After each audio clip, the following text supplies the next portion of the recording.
Ok, pessoal, muito boa noite, muito bem-vindos a mais um encontro do Residência Pedagógica Nucleofísica. Hoje um evento especial, temos a honra de contar com a presença da professora e amiga, professora doutora Cláudia Castro, a quem tenho o prazer de conhecer, de trabalhar com ela já há uma boa data. Nos conhecemos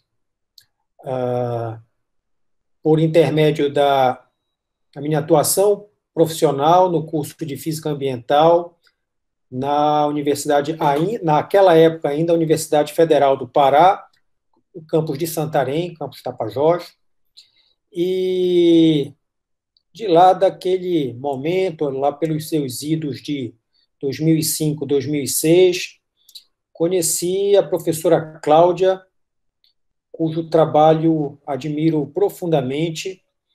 Professora Cláudia foi por muito tempo professora da educação básica e desenvolveu um trabalho brilhante, atuando diretamente com os alunos da educação básica e ainda atua com os alunos da educação básica, mas agora por intermédio da atuação na educação de nível superior, como professora da Universidade Federal do Oeste do Pará. Vou apresentar aqui brevemente o currículo da professora Cláudia, faço a apresentação do tema de hoje e passo a palavra para a nossa prezada professora. A professora Cláudia ela possui licenciatura plena em Física pela Universidade Federal do Pará, mestrado em Educação em Ciências e Matemáticas, o IENSE, fez o doutorado também no IENSE, orientanda do nosso mestre e saudoso amigo professor Licurgo Peixoto de Brito, e atualmente atua, como eu disse, na UFOPA, no Instituto de Ciências da Educação, no Programa de Ciências Exatas, com experiência em projetos e programas institucionais voltados para a formação docente, tais como o PIBID, que guarda muita semelhança aqui com o nosso Residência Pedagógica. Estou também no Prodocência e Novos Talentos. Desenvolve atualmente pesquisa na área de Educação em Ciências e Matemática, principalmente nos temas ensino de física, ensino através de temas, processo de ensino-aprendizagem, e trabalha também com o currículo do ensino médio, bem como com formação inicial e continuada de professores, e especialmente a professora Cláudia vai nos falar hoje sobre como trabalhar iniciação científica no contexto da educação básica, relacionando com as diretrizes da BNCC e falando também sobre processos criativos por esse paradigma de educação, que é o ensino por investigação. Minha prezada professora, se for falar dos seus feitos e dos seus eventos, das pessoas que já formou, nós vamos tomar quase que todo o tempo do evento. Então, vou passar a palavra para a professora Cláudia fazer o desenvolvimento do tema que ela trouxe para nós, tá? Grande prazer, professora e amiga Cláudia, recebê-la aqui. Obrigada, Alexandre. Boa noite a todos os alunos, professores aqui presentes. Então, queria primeiramente agradecer o convite do Alexandre e por essa oportunidade de nós dialogarmos, né? O Alexandre já havia feito o convite em outros momentos e somente agora nós conseguimos ter essa concretização dessa atividade. Todos estão me ouvindo? Tudo bem aí o som? Está ótimo, perfeito. Está ótimo. Ok. Eu vou projetar aqui a minha tela, compartilhar a minha tela, tá? Então, quando aparecer aí para vocês me confirmem, tá bom?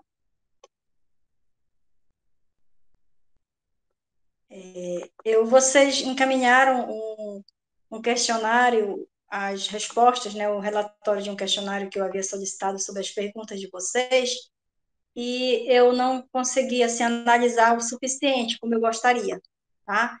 Então, ao longo da apresentação, se vocês tiverem dúvida, vocês podem ir escrevendo no chat e anotando para nos nossos intervalos a gente ir dialogando com as perguntas de vocês. Aquilo que eu souber responder, a gente vai respondendo. O que a gente não souber, a gente vai estudar um pouquinho mais, né, Alexandre?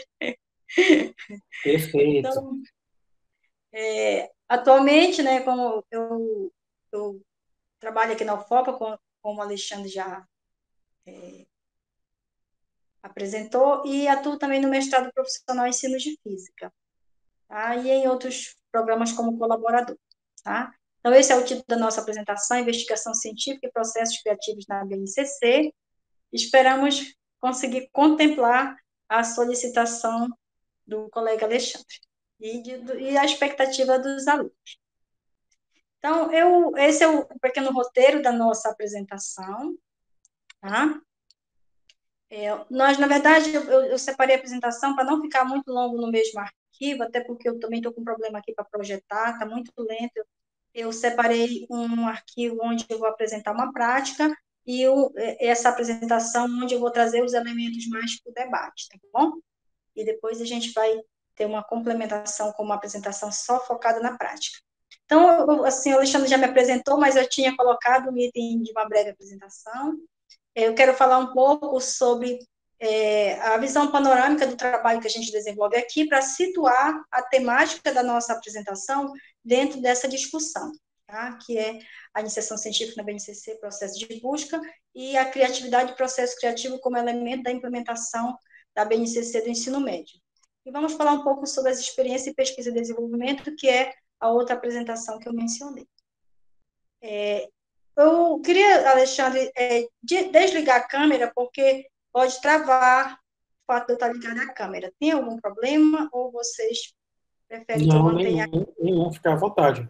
tá? Para facilitar, porque quando a câmera está ligada, meu sinal cai de vez em quando e isso pode prejudicar. Ok? Ok. De vez em quando dá a sensação de quem está falando sozinho, tá? Quando vocês quiserem dar um oi por Tá. aí também, fique à vontade. Perfeito, perfeito. Bem sabemos como é que é isso. Tá? Então, primeiro eu quero, assim, eu fiz esse slide para situar um pouco da minha trajetória, tá? Então, eu sou nascida aqui em Santarém e eu estudei inicialmente, né, comecei a minha vida escolar no início da década de 80 e eu estudei um período, os primeiros 4 anos de escolaridade, numa escola da região do Planalto, uma comunidade do interior, que essa primeira foto aí aparece bem magrinha, onde está circulado, uma menina bem magrinha. E quando eu entrei no ensino fundamental, que hoje é o 6º ano, né, eu vim estudar em escolas da área urbana da nossa cidade, aqui em Santarém, e aqui eu fiz também a minha graduação. Na época, nós tínhamos aqui em Santarém um campus da UFPA. Então, durante mais de 15 anos, nós tínhamos apenas 3 cursos regulares, que era Pedagogia, Matemática e Direito. Depois surgiu mais uns dois outros cursos, que foi Biologia e um curso na área de Informática, mas boa parte dos cursos eram ofertados em regime intervalar, que era pelo programa de interiorização da UFPA, não sei se vocês chegaram a conhecer. Então, eu entrei na licenciatura em Física por esse programa de interiorização, que iniciou aqui o curso de Física em Santarém em 2007, aliás, 97. Então, nós tivemos aqui 3 turmas de licenciatura em Física em cursos intervalares, e eu sou da primeira turma que ingressou em 97. E em 2003, me formei em 2002, em 2003 eu entrei na SEDUC, fiz o concurso que aconteceu no final de 2002, ingressei em 2003. Aqui mesmo em Santarém fiquei até 2007. Quando foi em 2008, foi quando eu fui para Belém fazer o mestrado, e fiquei lá até 2010. 2010 foi o ano que eu ingressei na UFOPA, e de 2013 a 2018 eu estudei também na UFPA, mas pelo programa interinstitucional, né, que é o programa em rede, que é o doutorado da Rede Amazônica de Educação em Ciências e Matemática, que é a REAMEC. Então, esse foi o meu percurso de formação. Tive como orientador o professor Licurgo, como o Alexandre mencionou, né, durante todo o mestrado e durante o doutorado também. Nós nos conhecíamos desde o meu primeiro dia de aula na graduação. Então, assim, para mim foi uma perda, assim, incomensurável. É isso. Então, esse é um pouco do meu trajeto de percurso de escolarização. Então, é um pouco para situar o lugar de onde eu falo, né, a minha trajetória, e também quero mostrar um pouco desse percurso de trabalho que nós estamos desenvolvendo atualmente e a raiz desse trabalho que nós fazemos na escola, que é onde vai estar a prática, vai estar situada a prática que eu vou compartilhar. E também esse movimento de estudo das políticas que hoje eu vou compartilhar com vocês. Então, o trabalho que hoje nós desenvolvemos está vinculado a um grupo de pesquisa aqui na UFOPA, que é um grupo que trata da formação de professores, que é o Formazon.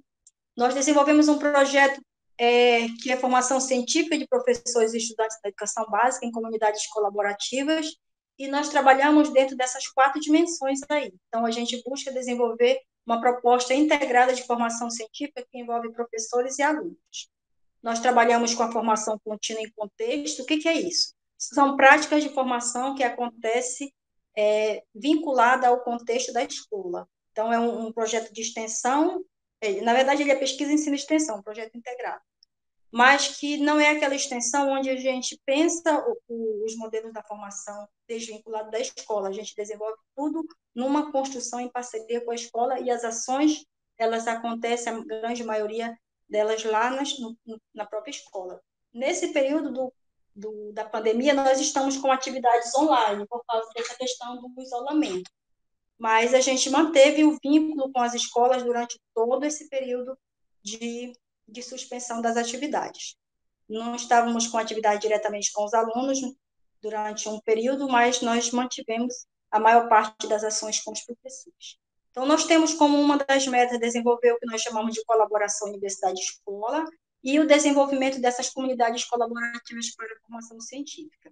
Nós trabalhamos também com o vínculo das nossas atividades nessa interface com as políticas educacionais em contexto. Por que nós chamamos políticas educacionais em contexto? Porque as políticas, elas passam por um movimento de transformação. Então, por exemplo, atualmente o que está em discussão, né, o que está em implementação é a BNCC, mas há 5 anos atrás a BNCC ela não estava ainda pronta e na fase de implementação como nós temos agora. Eram outras políticas, por isso que a gente chama de políticas em contexto, que à medida que as políticas vão sendo modificadas, a gente vai buscando situar dentro das políticas que estão em andamento. Um pouco desse percurso aí para situar, tá? Esse trabalho que hoje nós desenvolvemos, ele iniciou ainda em 2011, que foi o segundo ano quando eu entrei na UFOPA. Nós iniciamos por um programa ligado à CAPES, que era o programa Novos Talentos. Nós desenvolvemos o trabalho por esse programa até 2016, só que em 2013 eu ingressei no doutorado, e a partir de 2014 esse trabalho começou a ser vinculado à minha pesquisa do doutorado, de 2014 a 2018. E nós começamos com uma ideia de formação continuada de professores, focada apenas na ação, e esse trabalho ele foi sendo modificado ao longo do caminho, à medida que nós fomos aprendendo nessa relação com a escola, e isso transitou para o que hoje nós chamamos de comunidade colaborativa, que nós começamos o trabalho com professores de várias escolas, 3 escolas, depois 3 professores por escola, que é basicamente o modelo do PIBID, e depois a gente foi transitando para trabalhar com o coletivo escolar inteiro. Então, aí nós começamos com uma escola, com todo o coletivo da escola, incluindo gestão e equipe pedagógica, e hoje nós estamos com parceria com 5 escolas, sendo 4 escolas em Santarém, aliás, 3 escolas em Santarém, uma escola em Óbidos e outra escola em Itaituba. E a partir de 2015 foi quando nós começamos a se integrar nesse grupo, que é o Grupo Formazon, que foi o grupo que deu apoio a essa transformação das ações que nós vínhamos desenvolvendo. E, a partir de 2019, nós submetemos o projeto para o programa Ciência na Escola do CNPq, e nós estamos em fase de implementação. Então, o projeto, a vigência do CNPq agora até final do ano, mas esse projeto também está vinculado à universidade na pesquisa e na extensão, com vigência até 2022. Então, a gente trabalha essa interface, né? E a gente trabalha essa perspectiva da aprendizagem docente, do desenvolvimento profissional, dentro desse contexto da formação científica. Então, aí é o programa do CNPq, ao qual o projeto está vinculado.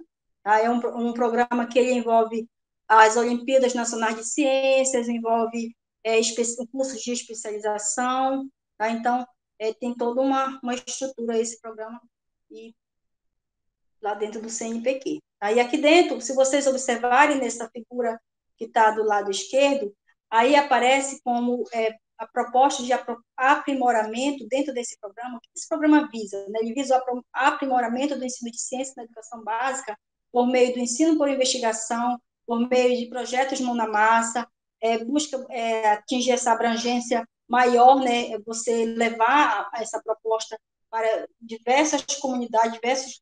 Então, assim, ter esse movimento, mas, como é que eu posso dizer, não situados em alguns focos, como, no geral, acontece, né? Você vai ter uma ou outra escola de destaque. Então, a ideia é você desenvolver coletivos escolares. Uma coisa também que é muito comum, por exemplo, nas Olimpíadas. Muitas vezes você tem escolas que têm um grande número de alunos, que consegue ter uma boa classificação nas Olimpíadas, mas, às vezes, você tem um aluno isolado em uma única escola. Né? Um aluno isolado aqui, um aluno isolado ali. Então, a ideia é você transformar isso num movimento em que você possa fortalecer essa abrangência, por isso que eles colocam esse termo abrangência. A outra coisa é o desenvolvimento da criatividade, da inovação e a valorização da diversidade. Então, são metas dentro desse programa que a gente tem buscado compreender e desenvolver nesse movimento que nós estamos. Outra coisa que esse estudo ele tem como base também os resultados da minha tese de doutorado. Então, o que aconteceu? A gente já vinha com o trabalho em andamento. Quando saiu o edital do CNPq, que a gente, inclusive foi até um professor de educação básica, que era nosso parceiro nas ações, foi ele que ficou insistindo para que a gente submetesse o projeto para o edital do CNPq. O que aconteceu? Quando saiu o edital já contemplava exatamente aquilo que a gente fazia. Então, a gente não ia ter que fazer nenhuma ação nova, era só ajustar o projeto ao formato do edital, e foi isso que a gente fez. E acabamos conseguindo, né, aprovar o projeto, e assim, foi um projeto também que ele não foi construído somente pela equipe da universidade. Nós tínhamos, na época, atualmente nós estamos com 8 professores da universidade envolvidos, mas na época nós estávamos só, eu e uma outra professora, e tinha um professor que era nosso colaborador. Nós só éramos 3 pessoas, além das pessoas da escola. Então, nós escrevemos os projetos junto com a equipe das escolas. Então, os professores que eles nos ajudaram a construir, inclusive, o texto que foi submetido. E aí, dentro desse projeto, né, então, ele já era resultado do que a gente fez durante a pesquisa do doutorado.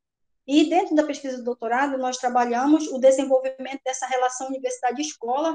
Foi de lá que nasceu essa ideia das comunidades colaborativas.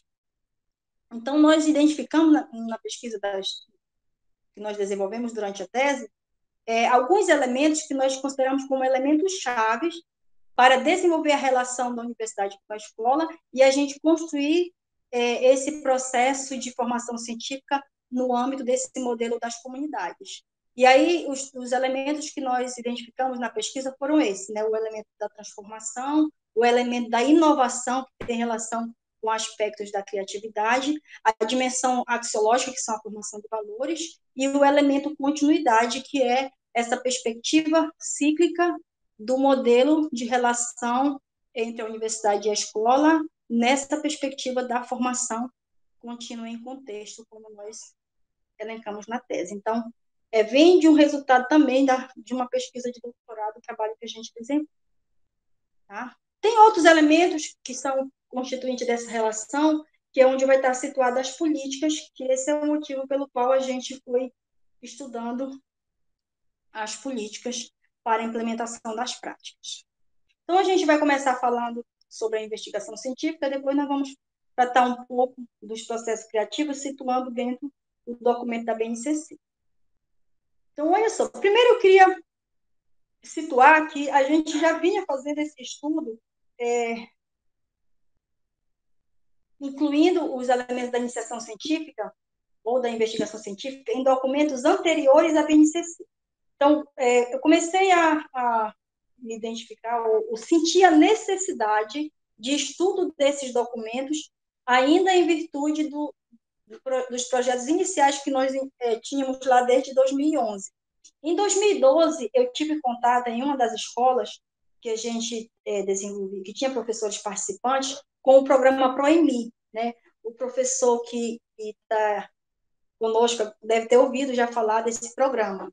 Então, foi um programa que ele abrangeu diversos estados brasileiros, e foi um programa específico voltado para o ensino médio, que teve início em alguns estados em 2009 e ele foi até 2016. Então, ele era um programa de transição, né, sobretudo para o modelo da educação integral. Então, tinha o programa Mais Educação, que era voltado para o ensino fundamental, e tinha o programa do ensino médio, que era o ProEmi.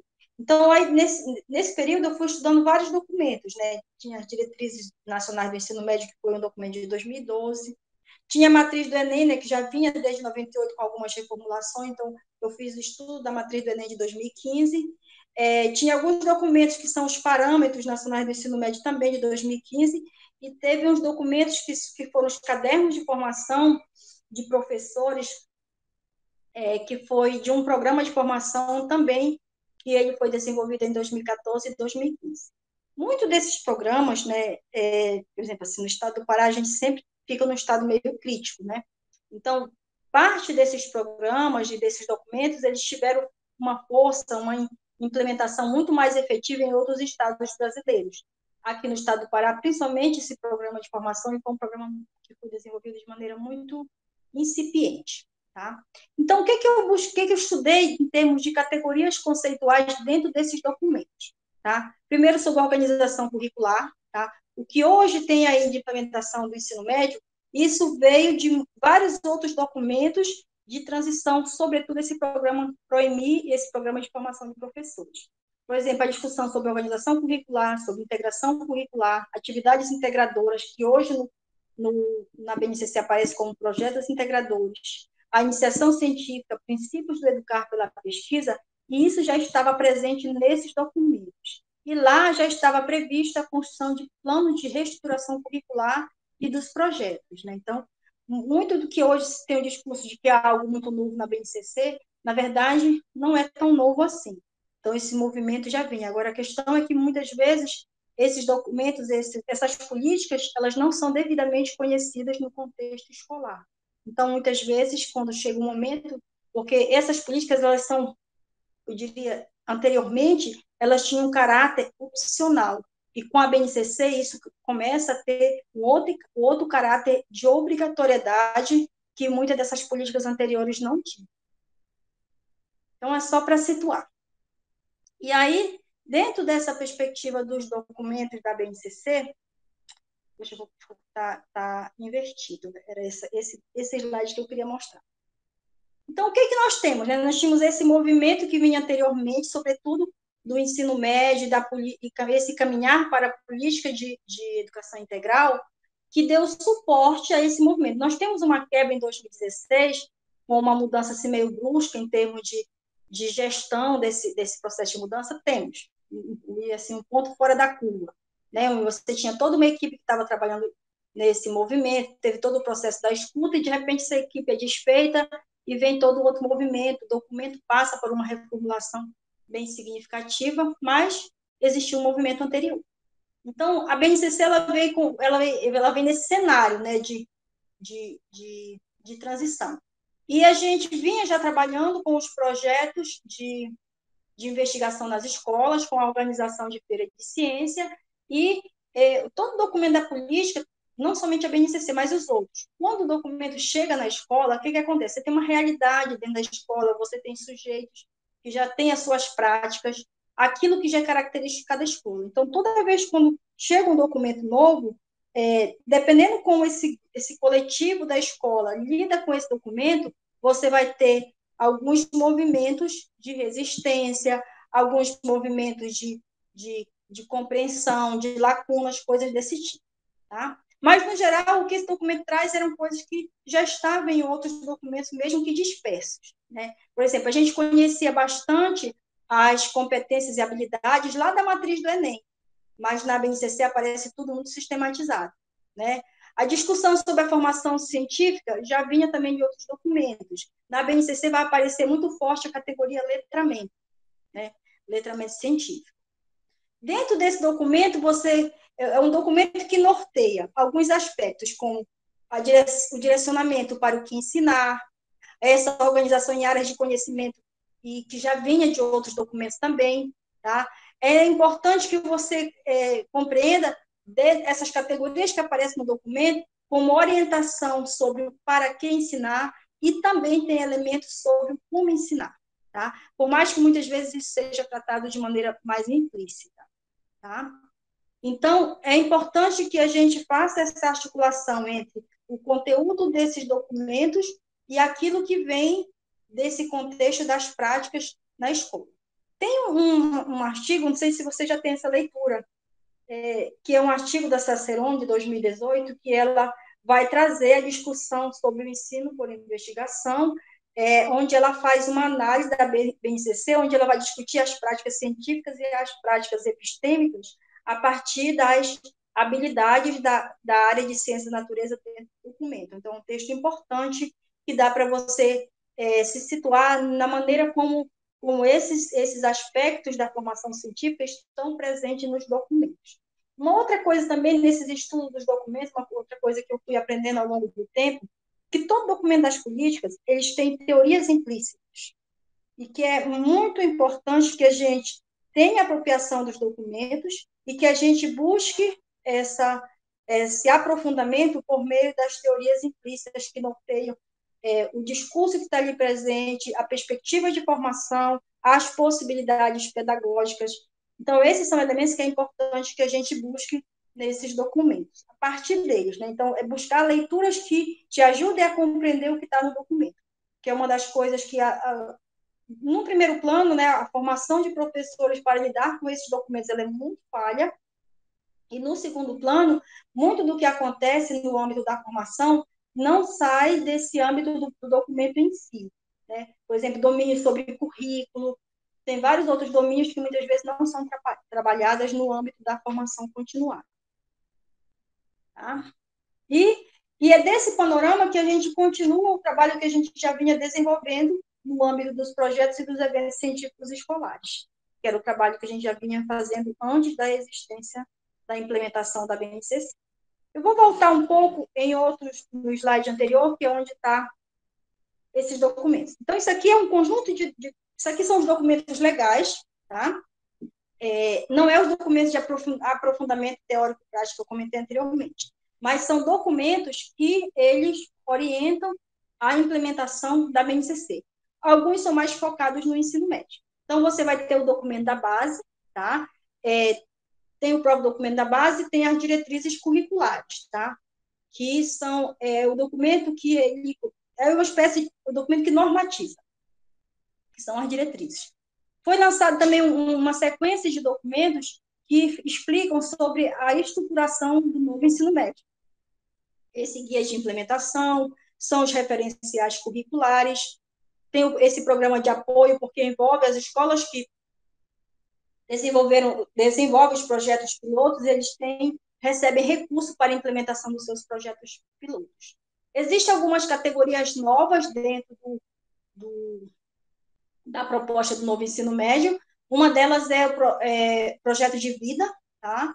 E protagonismo juvenil. Então, tem cadernos de orientação pedagógica específico para essas categorias novas que aparecem. Então, aqui você vai ter,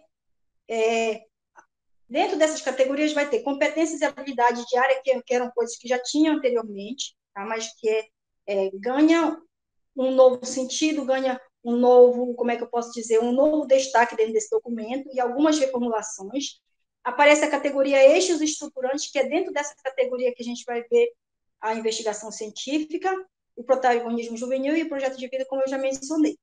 Em termos de base teórica e metodológica, a partir desse documento, vai aparecer a questão do ensino por investigação, da modelagem matemática, nessa perspectiva das metodologias ativas também. Tá? Tem as interfaces com o CTS, educação STEAM e assim por diante. Então, tem várias interfaces com essas bases teórico-metodológicas, que é algo que é importante você estudar para compreender melhor as possibilidades que o documento oferece. Então, isso é necessário para que a gente possa repensar os processos da formação de professores e a formação dos estudantes. Eu coloco aí como aquilo que nós precisamos conhecer. Então, geralmente, quando eu vou fazer os estudos dos documentos, eu gosto de elencar algumas perguntas, né? Eu gosto de começar sempre com perguntas, até quando eu vou fazer as leituras. Geralmente, o estudo desse documento não é algo simples, não é algo rápido, então, às vezes, você passa... Geralmente, eu passo, às vezes, 6 meses num foco, né?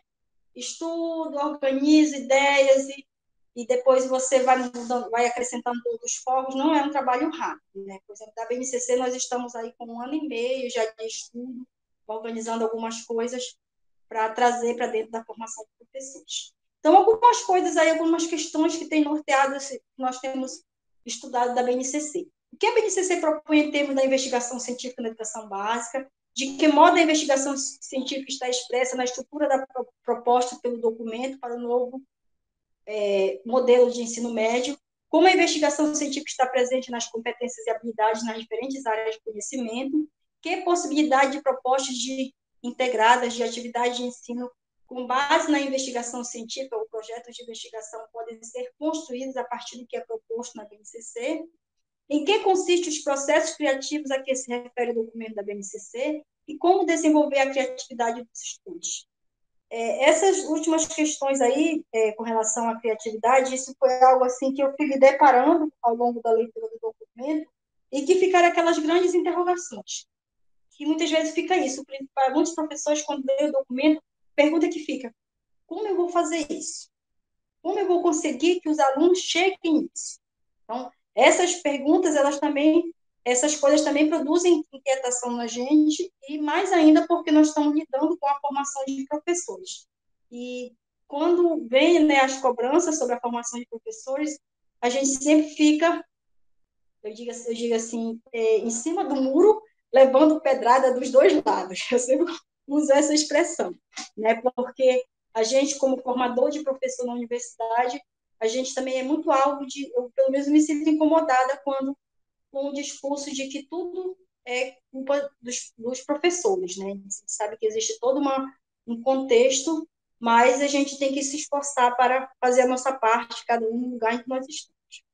Então, é isso que a gente vai enfrentando as lutas dessa forma. E aí, o que a gente encontra? Tá? Agora, já adentrando no documento. Tá? Então, isso aqui, se você olhar aqui embaixo, na legenda está escrito Brasil, 2018, página 323. Então, a primeira coisa, o que eu encontrei sobre o que fala o documento, o que está previsto sobre o que é uma ação de investigação. Então, aparece lá uma descrição do que é uma ação de investigação. Algumas coisas que eu encontro lá, eu vou fazendo esses esquemas, vou fazendo essas síntese, pelo menos é uma forma que eu encontro de representar aquilo que eu encontro nos documentos. Então, lá, ainda na parte do ensino fundamental, o documento ele traz uma sequência que ele chama de ações de uma prática de investigação, de uma prática científica. Aí ele começa, são essas quatro etapas, né, 4 ações, com a definição de problemas, o levantamento, análise e representação, a comunicação e a intervenção. Tá? Esse elemento intervenção, em relação aos documentos anteriores que eu havia lido, ele é um elemento novo, ou pelo menos com um destaque maior, com uma ênfase maior. Tá? Essa questão da intervenção, da transformação das realidades a partir de uma prática científica. Por isso que há uma crítica que o documento tem uma ênfase muito pragmática. Inclusive, naquele artigo lá da Cicerone, ela também traz isso. Tá? E aí ele traz uma descrição do que é cada uma dessas ações. O que é a definição de problemas? Aí ele vai elencando. Né? Observar o mundo à sua volta, fazer perguntas, analisar demandas, delinear problemas, planejar investigações, propor hipótese. Aí ele vai descrevendo, né? O que é levantamento, análise e representação. Ele traz aí um conjunto de descrições. Né? Planejar e realizar atividades de campo, experimentos, observações, leituras. Desenvolver e utilizar ferramentas, inclusive digitais, para coleta, análise e representação de dados. Aí aparecem imagens, esquemas, tabelas, gráficos, quadros, diagramas, mapas, modelos, representação de sistemas, fluxogramas, mapas conceituais, simulações, aplicativos. O 5, avaliar informações, né? A validade, a coerência, a adequação ao problema formulado. Então, ele vai dando uma sequência. Isso está no documento da BNCC do ensino fundamental. Essa descrição, ela se desdobra para o ensino médio em termos do que aparece lá nas habilidades, porque toda habilidade tem uma ação associada, um verbo de ação. Então, isso aparece dentro dessa... o que está aí na ação de investigação aparece com esse desdobramento lá na parte do ensino médio e nas competências e nas habilidades também. Ok?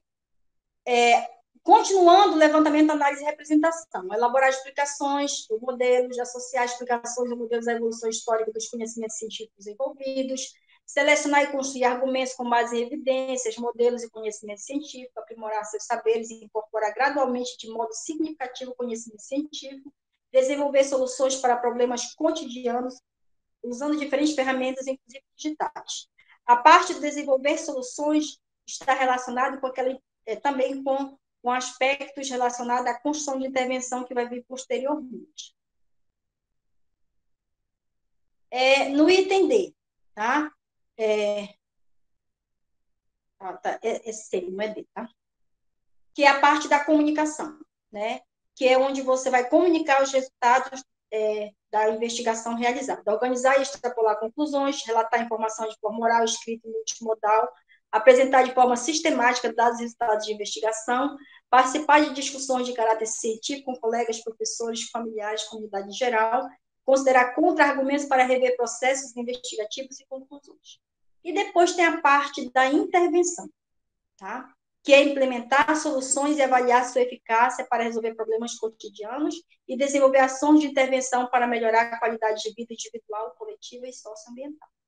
Então, isso aqui, essa sequência, é a sequência das ações de uma prática de investigação, segundo o que apresenta a BNCC. Só uma perguntinha. Vocês já conheciam essa sequência? Oi, Cláudia. Parcialmente, tá? Não com tanta riqueza de detalhes, né? Não falando por mim, mas o professor Benício tenha tido mais leitura específica sobre esse... A gente vem tendo formações na área, né? Mas eu também me alinho com o Alexandre, que a profundidade com que você expõe, realmente eu não tenho, não. Mas já fui apresentado. Certo. Mais alguém? Daniela. Sim, professora, uma das professoras da universidade, em atividade complementar 2, ela explorou bastante essas competências que a BNCC vem promovendo para as novas turmas. Sim. O detalhe é o seguinte, lá ele vem dizendo o que é essa perspectiva de formação científica que tem que ser desenvolvida, ele dá essa sequência de ações que ele chama de ações de uma prática de investigação, e depois ele desdobra isso em termos daquilo que os alunos devem saber desenvolver, tá? Que esse desdobramento é o que vai aparecer lá nas competências e habilidades. A gente vai pontuar algumas coisas de lá, mas não vai se aprofundar muito. A questão é a seguinte, que muitas vezes é colocada as competências, parte dos documentos, eles às vezes são tratados muito isoladamente, né? E uma das coisas assim, que a gente tem procurado estudar eu diria assim, com múltiplas visões e numa visão, como é que eu posso dizer? Transversal, né? Essa parte aqui da descrição de uma ação de investigação, dentro do documento, está presente na parte da área de ciência da natureza, tá? Mas se você for olhar, o que geralmente acontece? Quem trabalha com língua portuguesa, ou é da área de linguagem, lê somente a parte da linguagem. Ou muitas vezes lida somente com os materiais da linguagem, os livros, porque nos livros, na maioria das vezes, vem essa descrição das competências e habilidades. Aí, quem é da matemática se concentra somente no recorte da matemática. Quem é da área de ciência, somente no recorte da área da ciência. Então, essa descrição que está aqui, como ela está dentro da área de ciência da natureza, muitas vezes os professores de outras áreas não conhecem, mas isso aqui tem desdobramento nas outras áreas. Essa é uma das coisas que eu tenho procurado fazer, identificar como é que essa perspectiva da investigação aparece lá nas habilidades de outras áreas de conhecimento que não seja ciência da natureza. Tá? Então, essa visão mais integrada é uma coisa que eu vejo como muito necessário de a gente fazer, esse movimento de ter esse olhar integrado e articulado dentro das diferentes partes dos documentos. Vamos lá. O que é o documento fala em termos do que é o letramento científico? Ele fala em letramento científico, traz uma descrição, diz a que se refere. Tá? Isso está lá na página 343, tá? Ele diz que envolve a capacidade de compreender e interpretar o mundo, né, natural, social e tecnológico, mas também de transformá-lo com base nos aportes teóricos e processuais das ciências. Então, eu destaquei aqui o compreender, interpretar e o transformar, né? Que muitas vezes o nosso ensino ele é centrado, às vezes, no conhecer, onde o conhecer não é necessariamente o compreender e interpretar, né? E aqui ele fala do letramento científico como esse processo que envolve o compreender e transformar, interpretar e o transformar a realidade. Né? Então, esse é um aspecto que vai aparecendo, né? Aparece lá naquela descrição daquelas etapas e vai aparecendo nas outras descrições ao longo do documento. Uma outra coisa que eu gostaria de dar destaque foi algo assim também que me chamou bastante a atenção. A explorar, olha o que ele fala sobre formação científica. A formação científica envolve explorar aspectos das relações consigo mesmo, com os outros, com a natureza, com as tecnologias e com o ambiente. Né?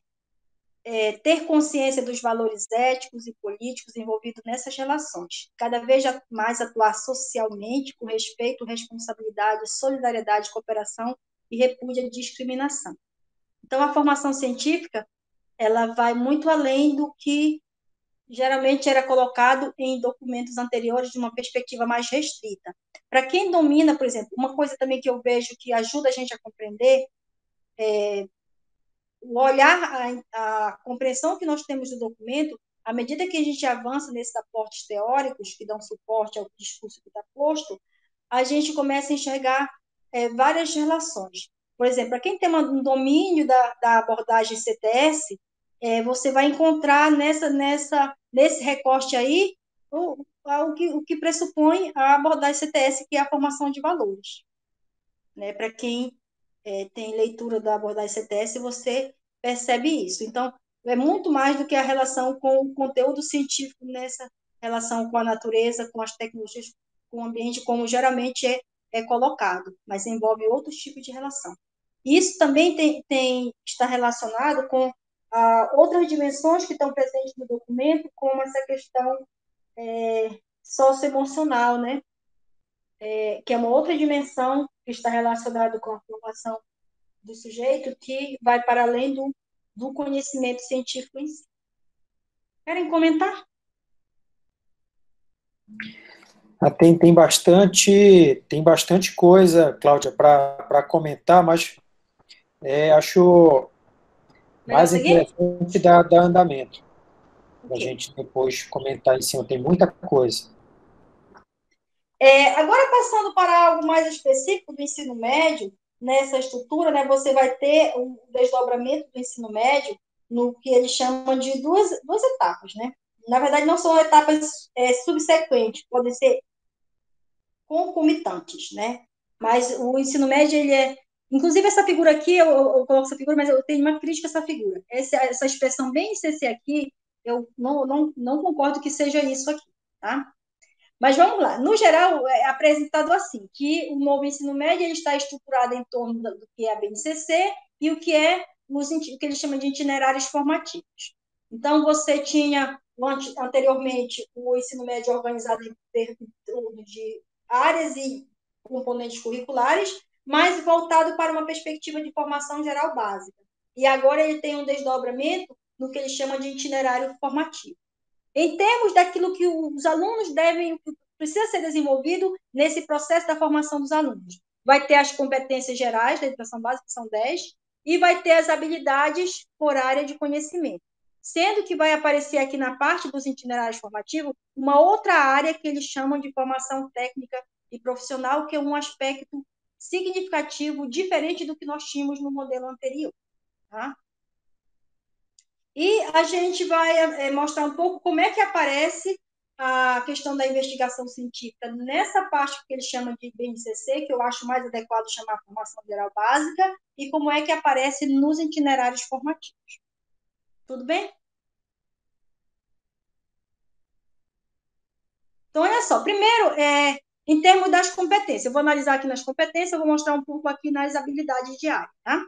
Nas competências, tem uma competência que ela está especificamente relacionada com a questão da investigação científica, que é a competência C2, tá?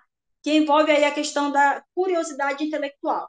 Aí ele vai falar, né, que recorrer à abordagem própria das ciências, incluindo a investigação, a reflexão, a análise crítica, imaginação e criatividade, para investigar causas, elaborar e testar hipóteses, formular e resolver problemas, criar soluções, inclusive tecnológicas, com base nos conhecimentos das diferentes áreas. Observem que as competências gerais, elas estão relacionadas a todas as áreas de conhecimento.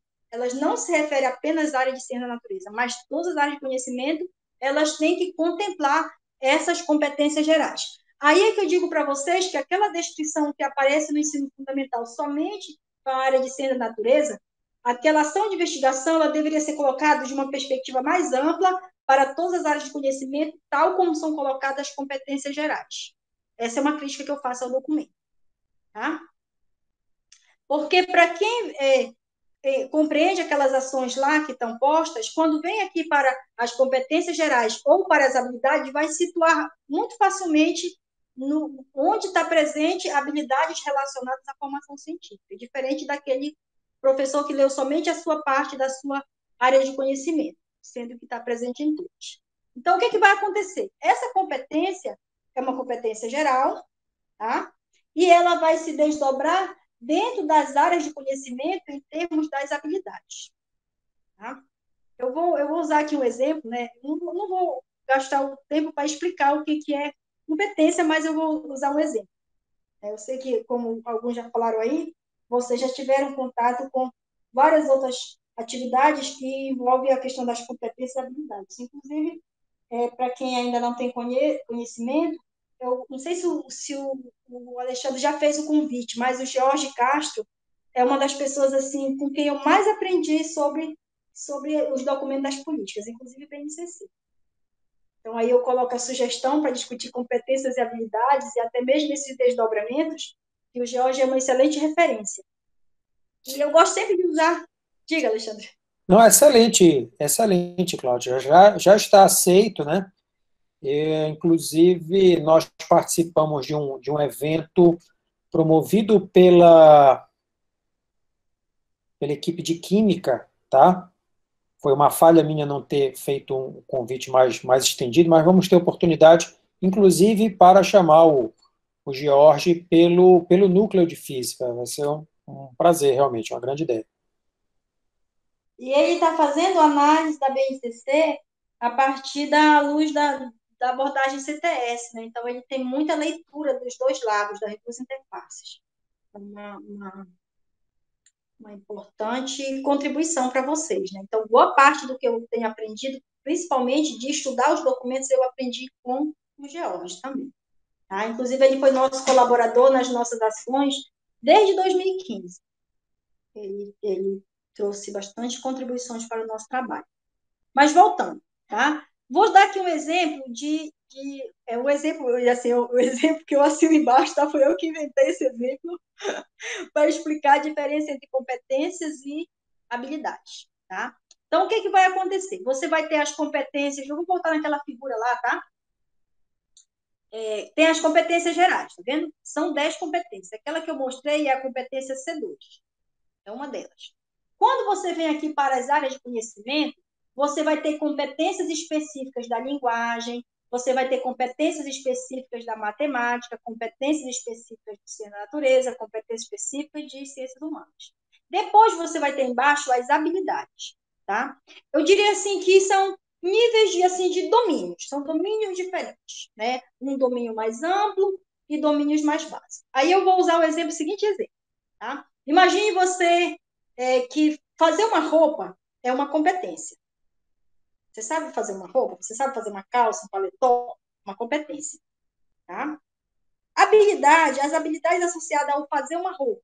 Tem várias habilidades que você tem que saber, dominar, para você conseguir fazer uma roupa.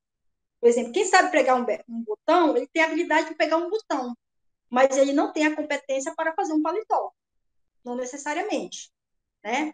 Então, para você fazer uma peça de roupa, você tem que saber escolher o modelo, escolher o tecido, fazer o corte, saber fazer a montagem, entender de acabamento, tá? E esse acabamento envolve a parte interna da montagem, envolve fazer bainha, envolve pregar botões, os acessórios. Então, existe uma série de habilidades relacionadas ao fazer uma roupa.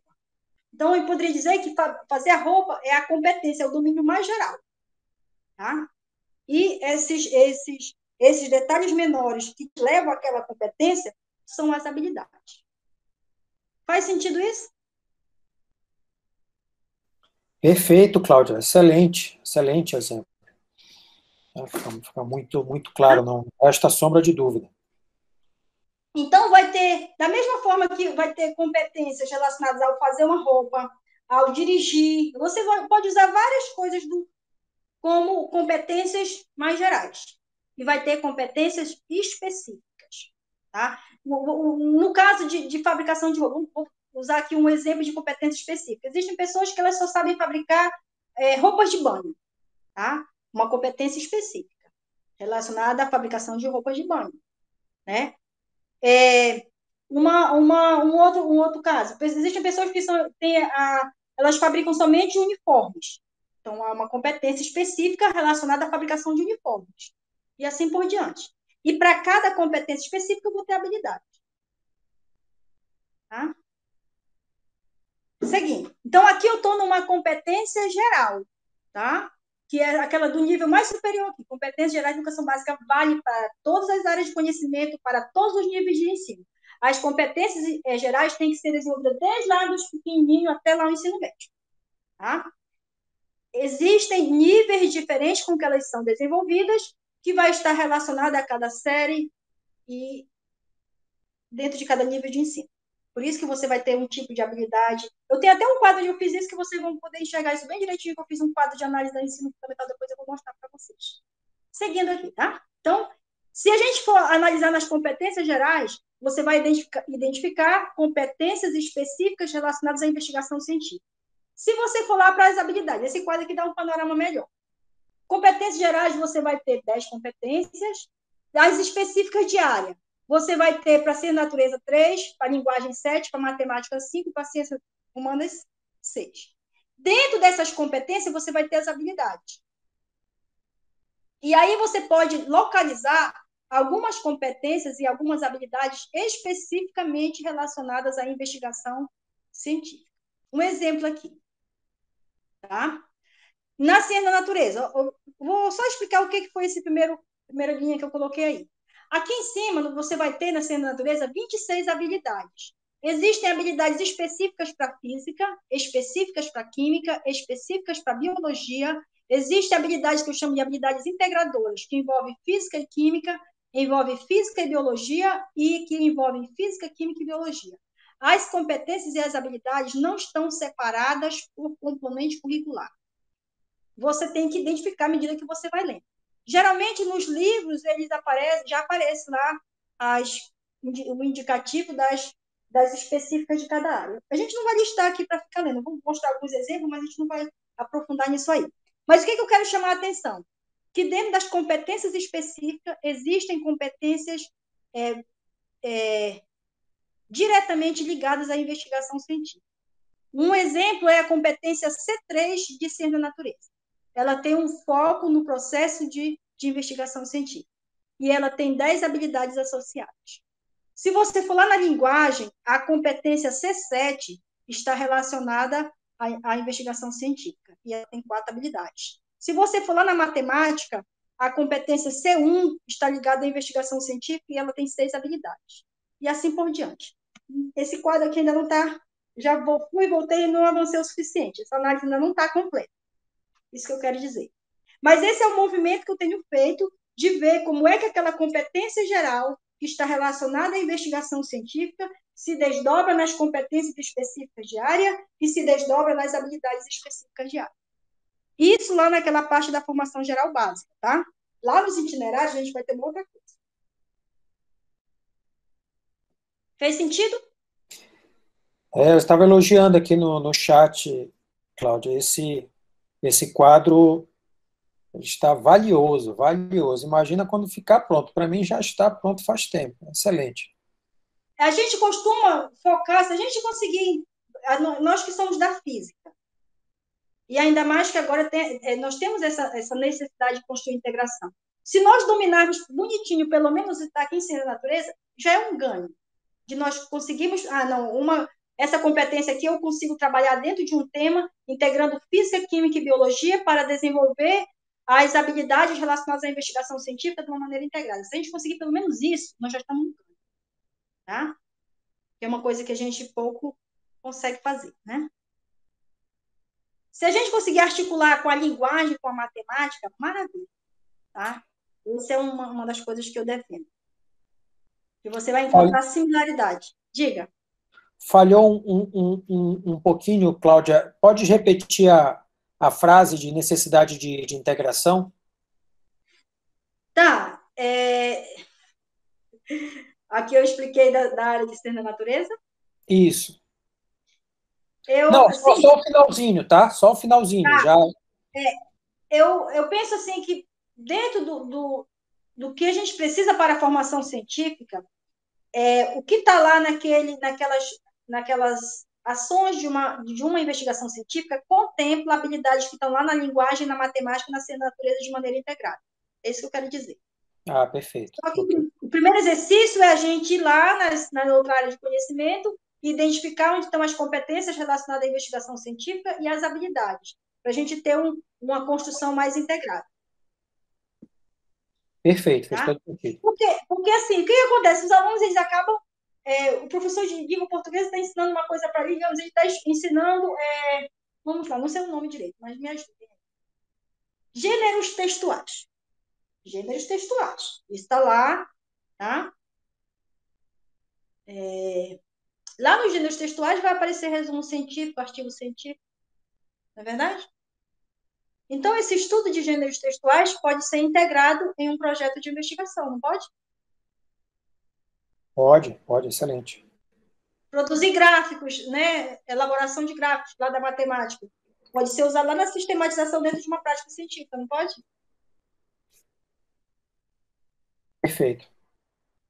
E assim por diante. Então, essa é uma das coisas que eu vejo que há uma necessidade grande de nós buscarmos essa visão integrada. Né? Primeiro, a gente precisa conhecer as partes e ter essa visão de todos e partes e conseguir fazer algo integrado. A construção de projeto integrador precisa envolver isso, precisa contemplar isso pedagogicamente. Né? Esse é o nosso desafio. Um exemplo aqui, tá? Lá da competência C7 da linguagem, tá? Olha só o que está escrito lá. Isso que eu peguei, eu fiz um print de lá, por isso que a resolução está ruim. Mas eu vou ler, tá? Está circulado. Isso é uma competência, é uma habilidade da competência C7 da linguagem, tá? Apropriar-se criticamente dos processos de pesquisa e busca de informações por meio de ferramentas e de novos formatos de produção e distribuição de conhecimento na cultura de rede. Isso é uma habilidade que eu enxergo ela relacionada com aquela competência geral voltada para a investigação científica, e que ela está lá na linguagem da competência C7. Perceberam? Ok. Na matemática, tá? Competência C1. Diz assim, interpretar criticamente situações econômicas, sociais e fatos relativos às ciências da natureza, ainda faz uma menção à ciência da natureza, que envolvam a variação de grandezas, pela análise dos gráficos, das funções representadas e das taxas de variação, com ou sem apoio de tecnologias digitais. Existe uma competência da matemática que faz menção aos conhecimentos lá da ciência da natureza. Possibilidade de integração. Tá? E assim vai. Tá? Aqui da ciência da natureza, aqui na competência C3. Isso aqui, lembra que eu falei que a competência C3, tá? Todas as habilidades da competência C3 de ciência da natureza estão relacionadas com a investigação científica. Todas elas. Quer ver? Observem aí. São 7 habilidades. 7? São 10. 10 habilidades. Questões, hipótese, tá vendo? Previsão, tá vendo? Todas elas.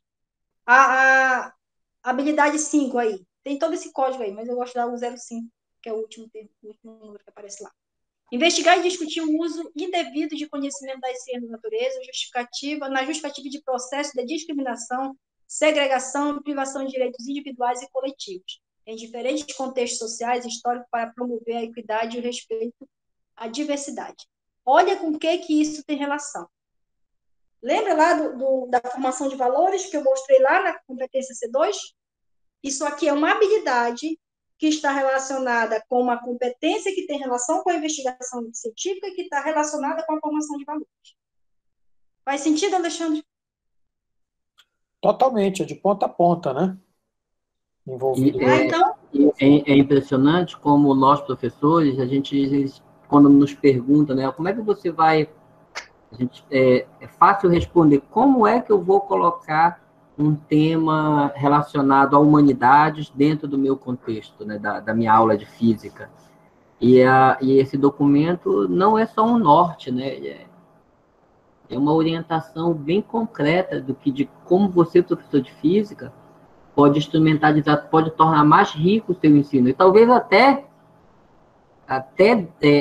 para o aluno passe a fazer algum sentido tudo isso que a gente vem tentando ensinar, vem trazer para a sala de aula, né?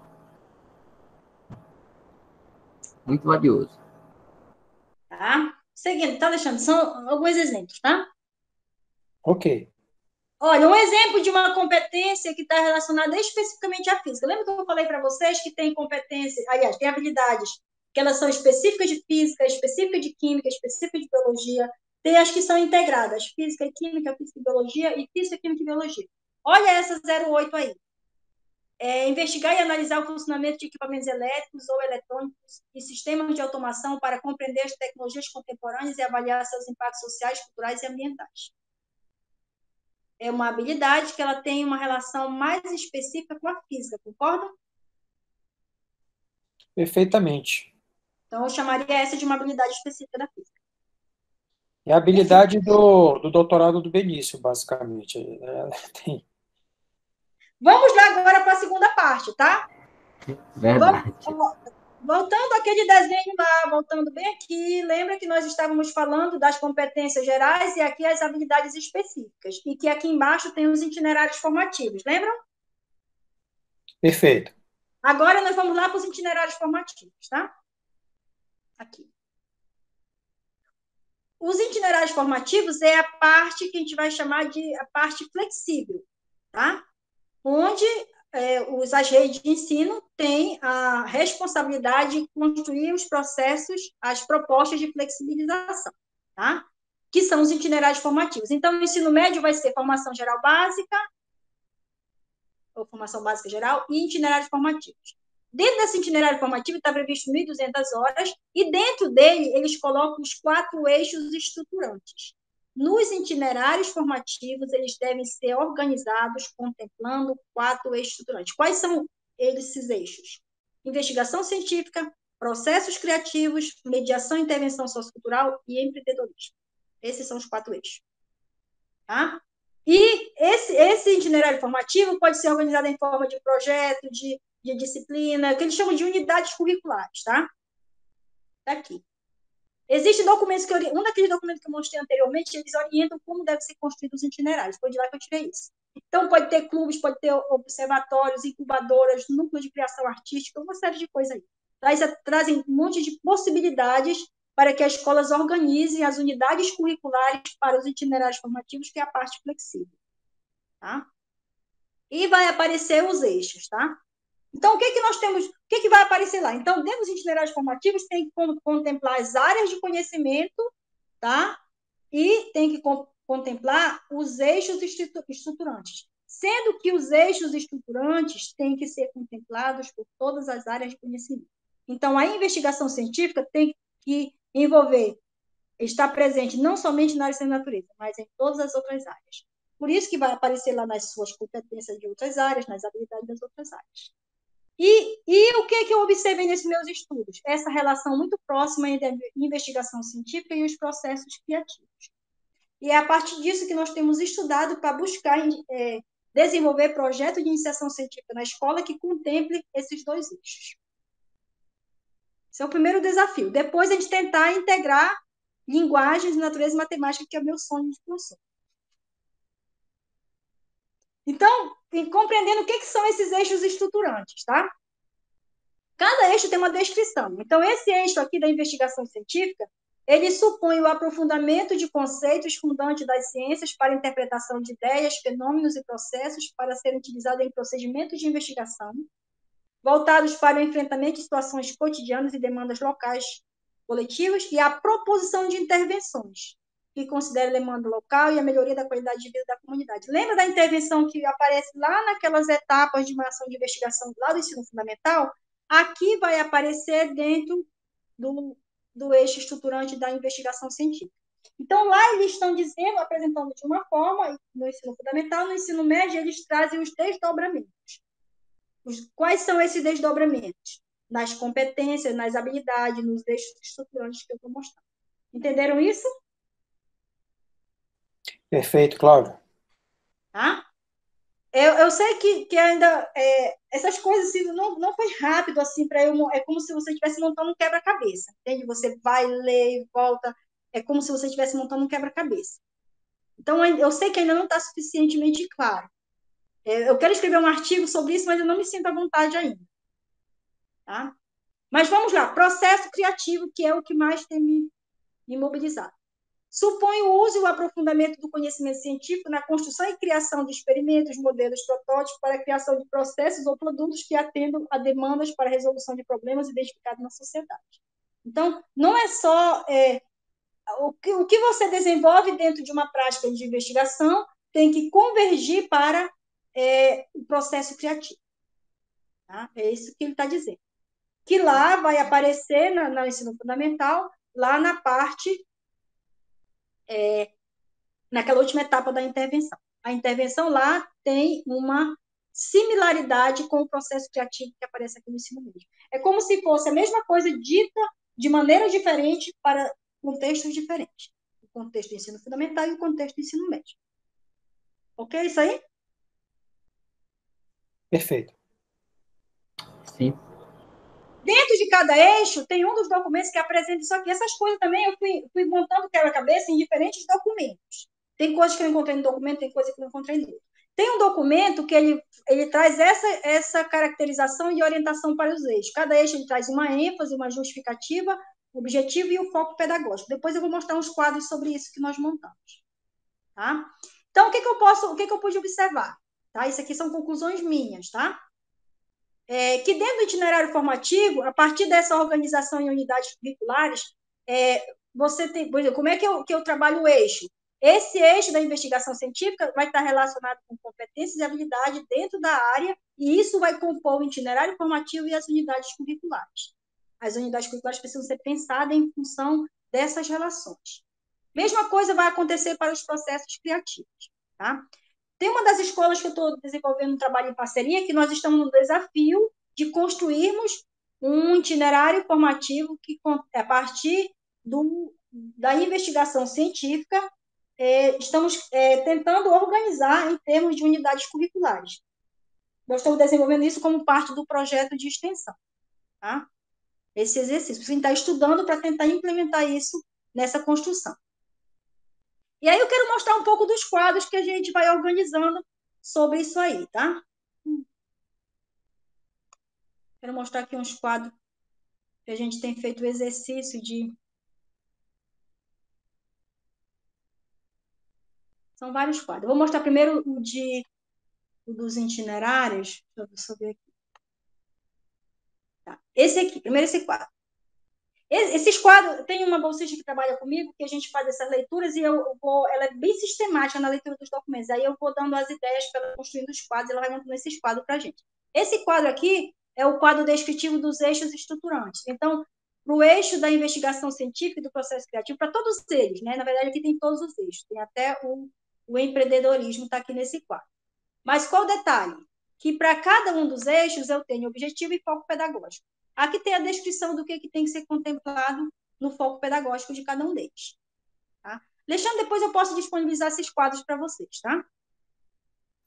Puxa, excelente. Então, ela já está até adivinhando. Então, como é que o professor...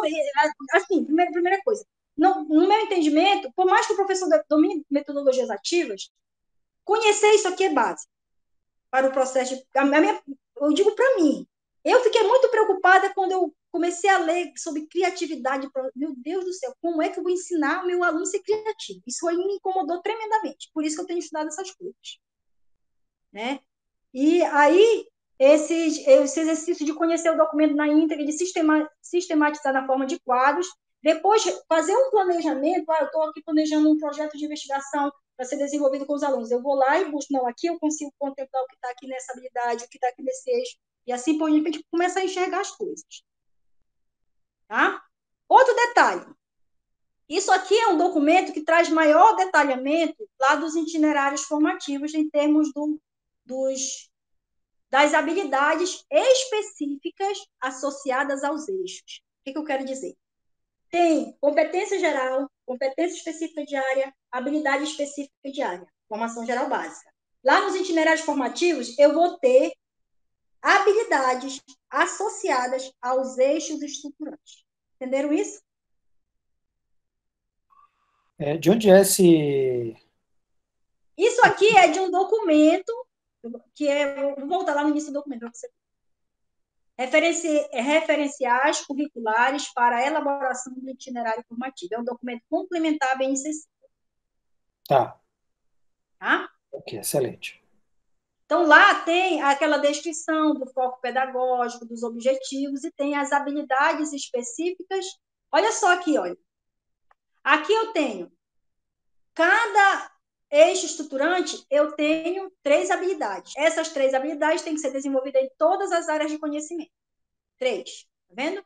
Aqui, habilidades relacionadas ao fazer, ao pensar e ao fazer criativo. Seguindo aqui, eu tenho, para cada eixo estruturante, eu tenho mais desdobramento de 3 habilidades, agora sendo elas separadas por área de conhecimento. Aqui, tá vendo? Então, no geral, olha só aqui, olha, processos criativos aqui, olha. E tem uma similaridade, tá?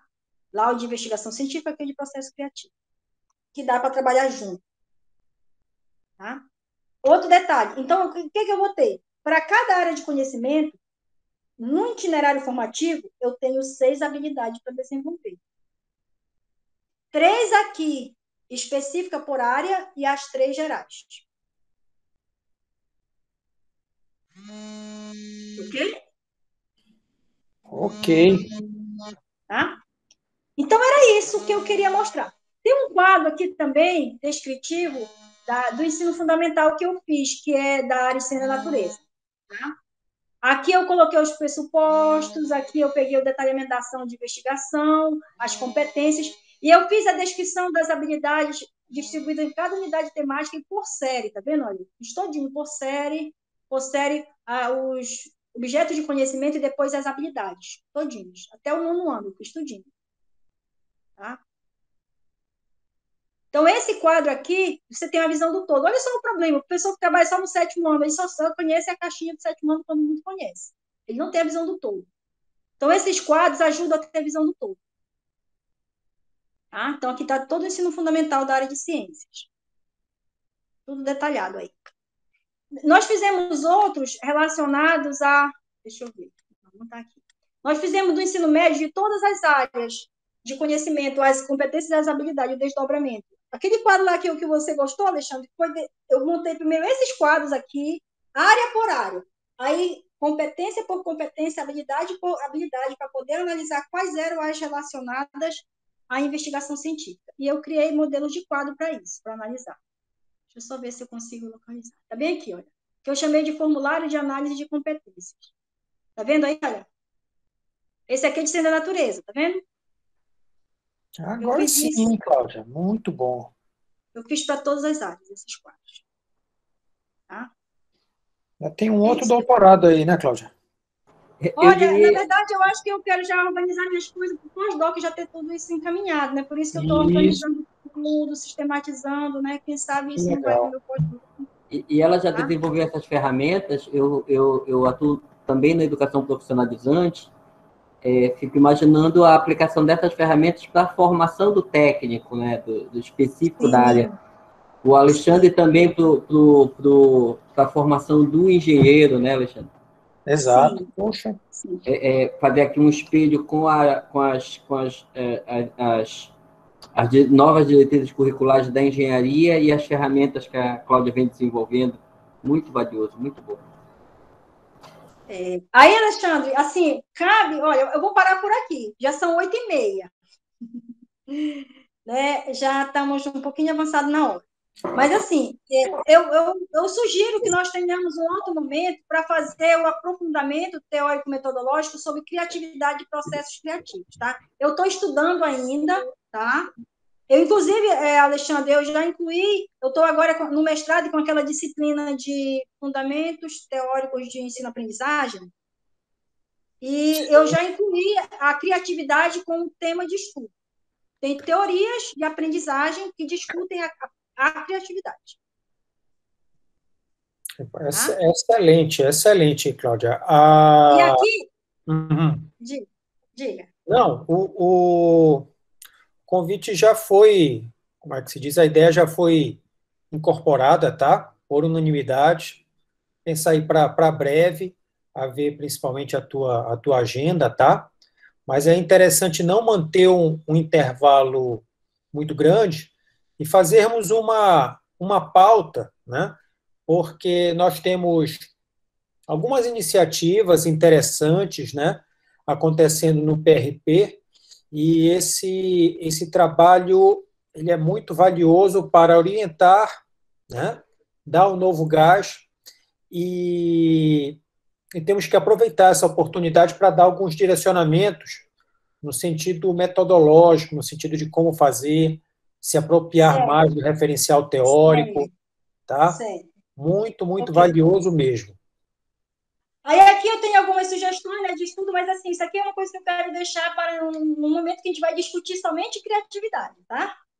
Processos criativos. O que eu estou ainda no estudo inicial, sim, mas eu orientei um trabalho da especialização sobre isso a partir de uma prática com um projeto de investigação que nós desenvolvemos. Mas aí vai mais uma hora, então não dá para fazer hoje. Tá? Então, a gente pode ter um outro momento onde eu vou falar um pouco das teorias que... Então, assim, aquilo lá, se você ficar somente... Conhecer o documento da BNCC é o básico. Ficar só nisso é insuficiente. Tá? Com toda certeza. Professora, reforça a sua fala pelo motivo que a carapuça coube quando a senhora aponta, olha, mas o professor de ciência do 7º ano só conhece essa caixinha. Pois é, professor, eu conheço essa caixinha, meia caixinha dali, que quando a senhora coloca, você fala, caramba, esse texto eu já tinha lido, e como é que eu não vi tudo isso? Fui nas caixinhas, apenas na caixinha, e não enxergava. Claro que a senhora tem um trabalho muito mais amplo, mas essa sua apresentação me esfregou na minha cara isso, é que conhecer as caixinhas não me serve de muita coisa. Desculpa, José, desculpa. Mas esse o incômodo primeiro foi assim, eu sou muito incomodada, Alexandre sabe, né? Eu sou muito inquieta. Sofro de uma síndrome de insuficiência. Eu nunca estou satisfeita com aquilo que eu estou fazendo. Então, eu acho que isso me mobiliza para querer conhecer mais e mais e mais, né? Mas, assim, é trabalho isso aqui eu estou já, como eu falei, 1 ano e meio, né? Mais de 1 ano e meio. Desde 2019, 2020, na verdade, eu vou para 2 anos e meio, estudando o documento, tentando construir essas coisas. Por isso que eu deixei de dar outra tese, é verdade. Lembrando aqui, né, Cláudia, que em 2019 eu estive no evento na UFOPA, fui convidado e dei uma palestra lá sobre BNCC. Lembrando da palestra que eu dei sobre BNCC e vendo essa da Cláudia aí, Cláudia deve ter lembrado assim, puxa vida, não dá nem para saída. Né, Cláudia? Lembra lá do evento do... Eu tava no estudo bem inicial ainda naquela época, Alexandre. A gente avançou Nossa. bastante nesse período. Mas, assim, a tua palestra ajudou muito no nível que nós estávamos, ajudou bastante, entendeu? Uhum. Agora, em termos de normativa, tu trouxe uma perspectiva mais prática. Em termos de normativa, eu já tinha uma leitura bem mais ampla em termos de normativa, entendeu? Porque, na verdade, eu não estudo um documento, eu estudo todos aqueles que são as bases legais, entendeu? Que foi uma coisa que eu comecei a fazer durante o doutorado. É uma linha, na verdade, é aquele caso em que a prática profissional diferenciada, enquanto professora da educação básica, ela só foi sendo aprofundada, refinada, né? E tanto a parte teórica, né, quanto a parte metodológica, ela só foi refinando no decorrer da pesquisa, o doutorado, e tu vem seguindo numa linha mais ampla, envolvendo verdadeiramente extensão, pesquisa, ensino e currículo, e vem misturando tudo isso aí, e, a meu ver, isso caminha para a proposição de um novo núcleo formativo, né? Uma espécie de CEFOR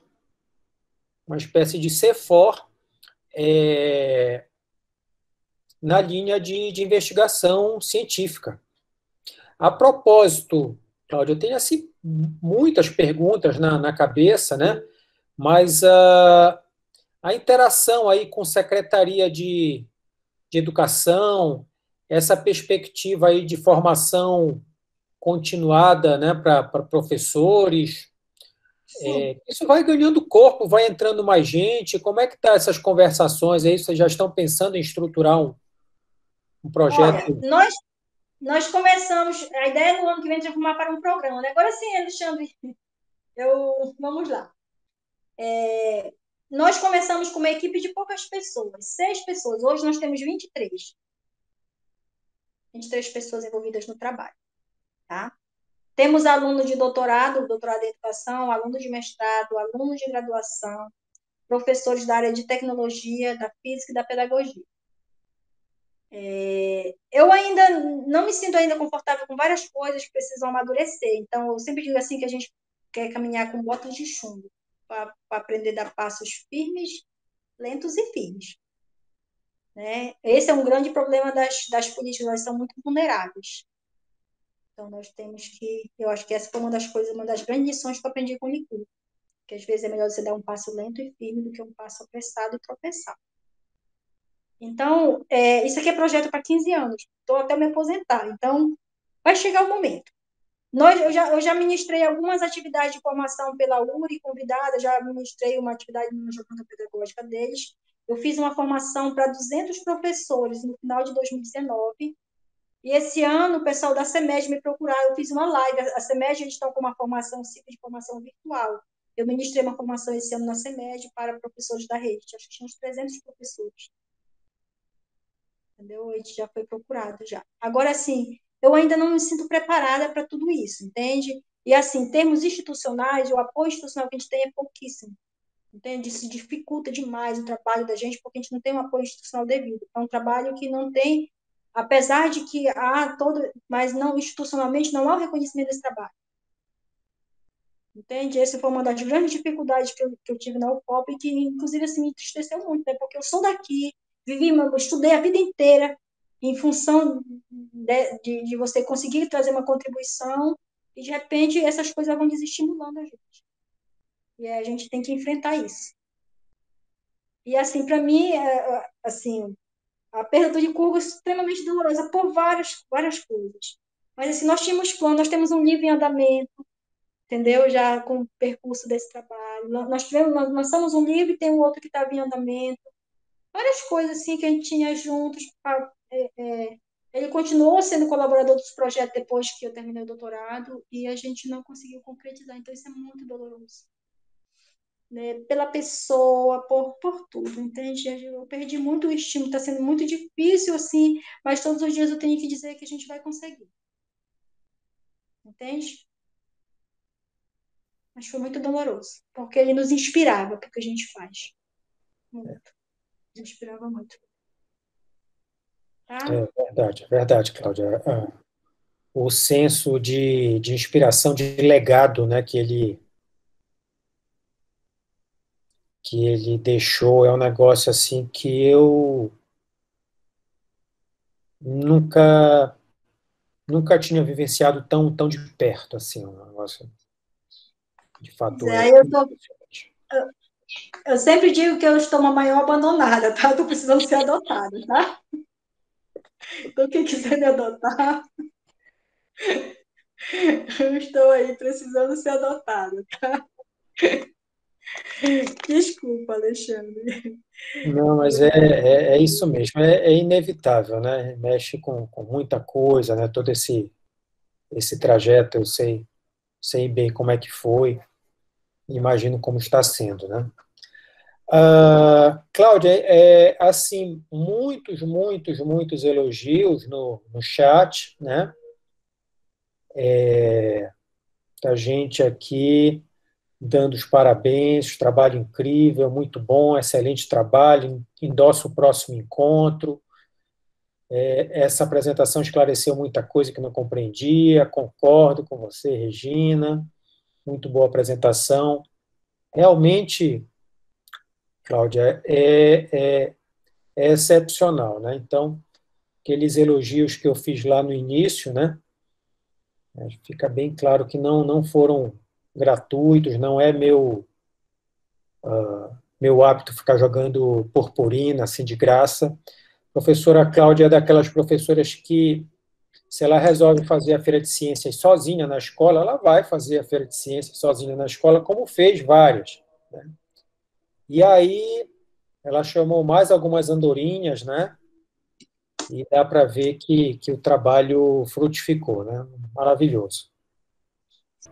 A minha fala é no sentido de dizer o quanto a apresentação da professora amplia em minha importância do momento que estamos vivendo, de mudança profunda no ensino médio. Outro dia eu conversava com o professor Alexandre e com nossos alunos aqui, sobre a fatia da população que está no ensino médio, que é impactada pelo que é feito no ensino médio, uma fatia enorme da população, e o que a gente faz lá impacta na vida de um monte de gente. Então, essas mudanças revolucionárias mesmo, é uma mudança profunda na estrutura do ensino médio que está acontecendo agora, ela não pode ser feita de qualquer jeito. Então, refletindo o que eu venho fazendo, não é suficiente, não basta. Tem que mergulhar, tem que fazer o que a professora Cláudia fez, entender completamente os documentos que norteiam esse trabalho, que é importante na vida de tanta gente, assumir a nossa nossa profissão de professor com a verdadeira importância social que a gente tem, né, na vida dos outros. Então, obrigado, professora, por estar sendo esse farol aí para mim. E a outra fala é o quanto a senhora reflete o prezado Licurgo, né? O quanto a senhora reflete. Eu acho que todas as vezes, todos os momentos, tive muitos momentos, fui aluno dele durante na graduação e no mestrado, e pude aproveitar também de muitos cafés, muitas cervejas com Licurgo. Tem uma foto que eu guardo com muito carinho. É maravilhoso. Algumas fotos, mas reflete. E uma fala eu queria trazer aqui. Licurgo uma vez sentou com a gente num café, no finado café do Benedito Nunes, e ele estava assim, jururu, ele falava chué, ele estava muito chué, porque ele dizia assim, que ele olhava para as coisas que tinha feito, tinha impressão que as coisas não tinham. Ele falou, poxa, lutei tanto para fazer um processo seletivo seriado, e as forças políticas, fui para a Secretaria de Educação, né? Dá essa sensação de que não fiz nada. Eu olhei para o ombro e falei, não fiz nada. Não fez nada. Mas isso refletia a pessoa inquieta, né? E a senhora falou isso, né? E isso a gente falando do Licurgo, já com sérios problemas de locomoção, né? Alexandre, acho que não sei se o Alexandre lembra desse encontro, né? Ele sentava e tinha que colocar a perna esticada em cima de uma cadeira, né? O Licurgo que se não tivesse feito nada do ponto de vista de Secretaria de Educação, de Reitoria da Universidade, assim, e apenas tivesse me dado aula, já tinha feito muito, né? Então, para um homem que construiu tudo isso e continua inquieto, eu vejo também na senhora. Parabéns, professora, e vejo esses traços de formação que o professor Licurgo nos deixou. Obrigada, Vinícius. Obrigada, Alexandre, pela oportunidade. Eu queria dizer para vocês que eu conheci o Alexandre, eu tinha acabado de sair da graduação, não tinha nem feito mestrado ainda, né, Alexandre? Foi Alexandre que me orientou para que eu fizesse o meu processo de mestrado, para que eu fosse orientada no mestrado pelo Licurgo. Então, assim, a gente tem muitas histórias. Eu sou muito grata, Alexandre. Alexandre tem disso, Alexandre tem disso. Posso dizer a mesma coisa. Legal, gente. Prezados alunos, alguém quer se manifestar aqui ou só pelo chat? Não, o pessoal fica...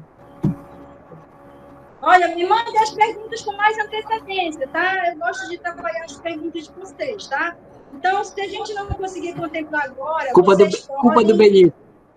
Eu vou olhar direitinho aquele material que vocês mandaram das perguntas, tá? E eu vou tentar contemplar melhor as perguntas de vocês na nossa próxima atividade, tá bom? E assim, eu acho, Alexandre, que a gente pode ter, assim, não me comprometo com muito, mas, digamos, 2 encontros por semestre, eu acredito que eu consigo contribuir com vocês, né? Porque a minha demanda aqui também, a minha jornada é pesada. Bem sei como é. Com certeza, Cláudia, tá? Mas é um prazer contribuir com vocês. Um prazer. E no que a moeda de troca, né? Em relação à experiência de estágio supervisionado, né? Pela perspectiva do residência pedagógica, né? Tem algumas coisinhas aí que estão caminhando. Vamos trocando figurinhas também nesse sentido, tá? Se for do interesse, estamos abertos a trocar essas figuras, tá? Bem, pessoal, ficamos por aqui. Muito boa noite a todos. Bom descanso. Cláudia, vai descansar um pouquinho. Ela não consegue desligar a tomada. Tá certo. Eu estou bastante cansada mesmo. Hoje a jornada foi intensa, tá? Tá, joia. Muito obrigada a todos e até a próxima. Boa noite, pessoal. Até a próxima. Boa noite a todos.